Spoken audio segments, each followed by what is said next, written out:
I remember it like it was yesterday. Holed up in the basement on a freezing Chicago afternoon, looking for something to warm myself up, I stumbled on King Yellowman for the first time. What is this glorious music with this hypnotic backbeat and wicked monotone vocals? But then, as I became engrossed in a playlist of this music called Dancehall, the strangest thing happened. I heard another song with the exact same beat. And then another one. And it didn't stop there. Even when I heard a song with a different backing track, there would soon be another one with the exact same beat.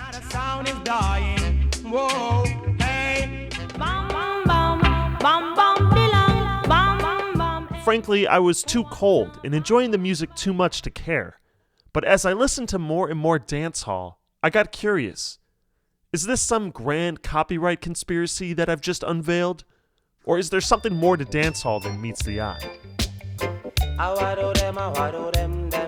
Obviously, it's the latter, and I'm a little embarrassed to admit it because dancehall is huge, especially in Jamaica, the West Indies, and cities like New York, London, and Toronto. It's also just a sweeping culture, full of distinct fashion, inside jokes, and unique words like pass the Kouchie, ranking, wrap up a draw. It developed on a totally different trajectory from American rock or pop music and has quirks that many of us, or at least me, find difficult to understand.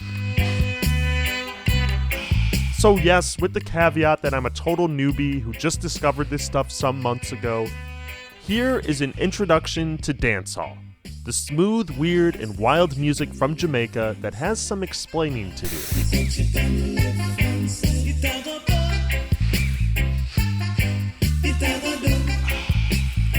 So first off, what exactly is dancehall? This is where the sound systems play and DJs sing talk on records. In the 1960s, a newly independent Jamaica had an explosion of popular music, beginning with ska, then rocksteady, then reggae. Although many of the country's poorest residents could not afford record players, those who did own one would set up their gear outside, so their neighbors could come by to hang out, listen, and dance. Eventually, some wise folks realized they could sell beer or snacks and invest the money into bigger and better sound systems. And thus, dance halls blossomed, becoming an informally formal part of Jamaica's inner-city culture. The people who ran the sound systems were called selectors, and in addition to choosing which songs to play, they would have to keep the crowd energized by toasting. This included talking to the audience between songs or adding some hoots and howlers to the songs themselves. Eventually, some audiences grew to enjoy toasting more than the actual vocals. And in 1970, the DJ U-Roy had a hit single made up entirely of toasting called Wake the Town. Do it, baby, do it. You can wake it up, baby, you can wake it up.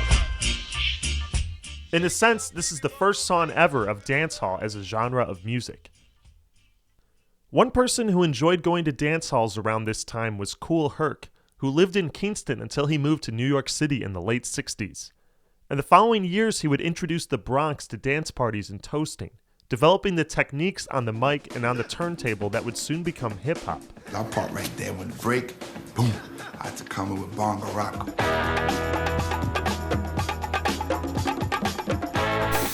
But that's a whole other story. Back in Jamaica, a new decade was dawning, but while the 60s had brought a lot of optimism, the 70s would be considerably bleaker. Economic stagnation, Cold War, and political violence would be the order of the day. At one point, rival political parties were shooting each other in the streets, leading to an assassination attempt on Bob Marley and an awkward attempt to heal the country through song. It's a fascinating story, which I'll cover in another video. But needless to say, these circumstances made life difficult for Jamaicans, and especially those in Kingston's poorest neighborhoods.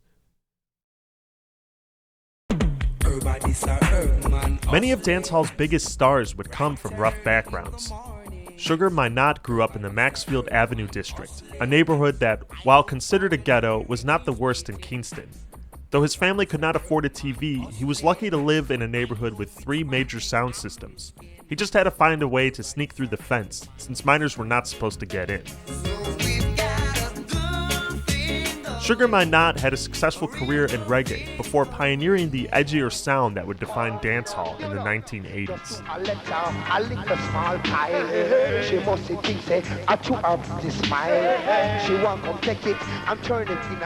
Yellowman grew up in the same neighborhood at the Maxfield Children's Home, an orphanage.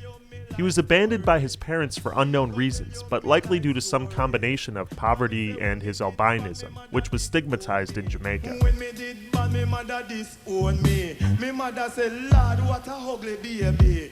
Though his early years were incredibly difficult, being ostracized by the other kids, a silver lining came when he moved to the Alpha Boys School, a home for wayward kids that had a strong music program.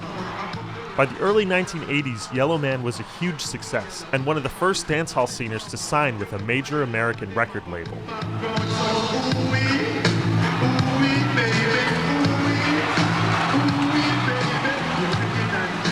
Sister Nancy grew up one of 15 kids in a 2-room house on the outskirts of Kingston. We're like Christian-minded people, Rastafarians, and God-fearing. She was mesmerized one night seeing her older brother take a mic at a dance hall down the street. At age 15, she decided to finally try it herself, much at the disapproval of her father, a pastor. In order to get opportunities at the mic, she would have to sneak out of the house and win over a crowd skeptical about a female DJ.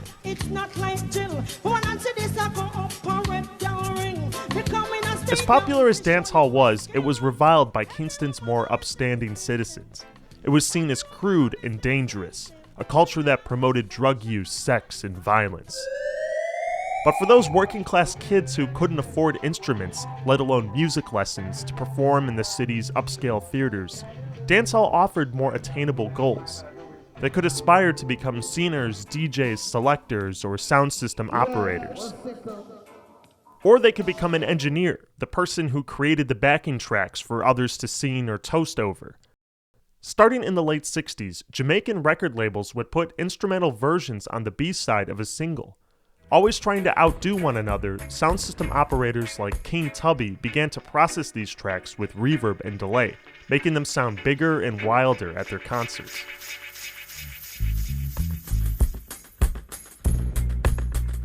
These edited tracks became known as a dub, yet another genre to be born as a byproduct of dancehall.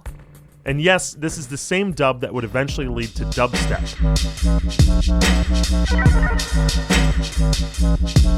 One important thing to understand about sound systems is that they weren't just a collection of gear and technicians. They became famous in their own right.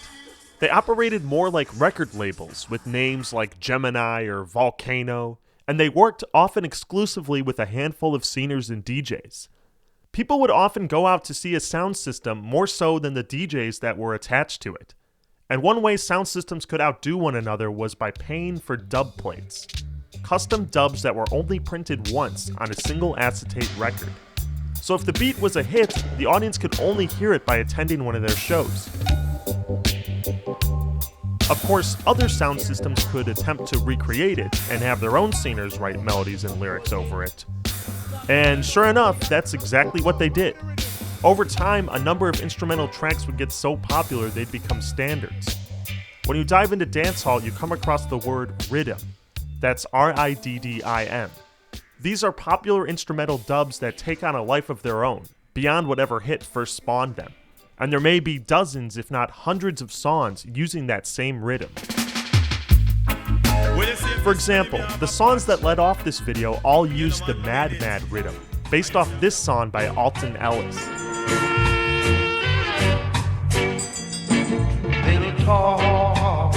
And according to rhythmguide.com, there's over 200 songs that use it.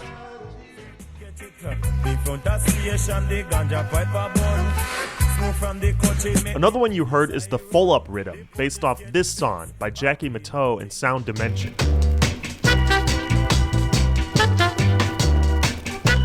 Again, over 200 songs have been released using this rhythm.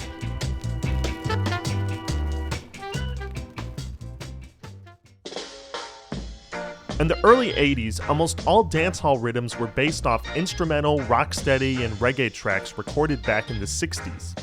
and this is a big part of what drew me into the genre. Like old school hip hop, they have a warm, nostalgic sound, beefed up with just the right amount of reverb and tape saturation.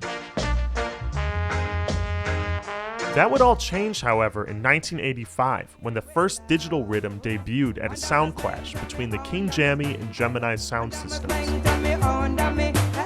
The Sleng Teng riddim, which was composed with the Casio keyboard, was an immediate hit.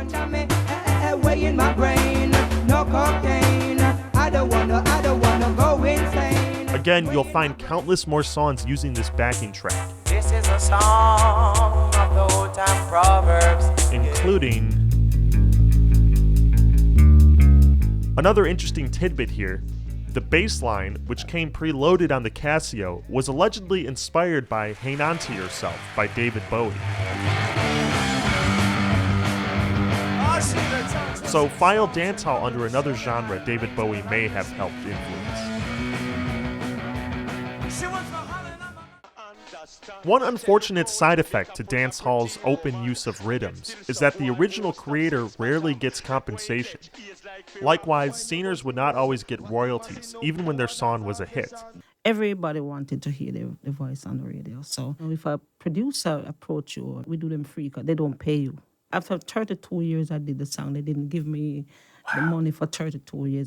This has changed somewhat over the years, as Jamaica strengthened its copyright laws in 1993.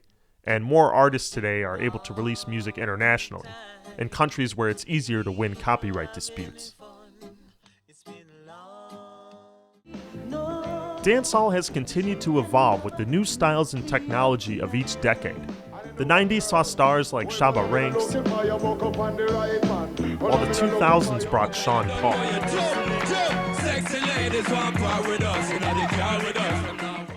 Tragically, many dancehall stars of the 80s fell victim to the epidemics of violence and drug use that swept through the country. However, those fortunate enough to make it through have continued writing and performing.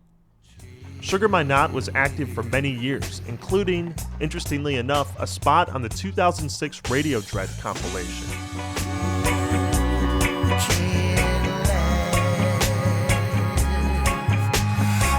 He died of undisclosed health reasons in 2010.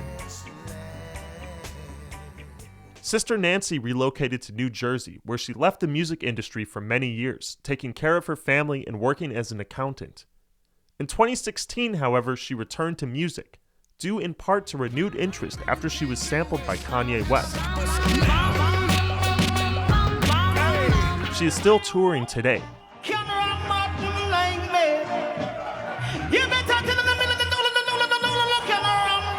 And Yellowman, who overcame many hardships, has never stopped performing, despite at the peak of his career being told he only had 6 months to live.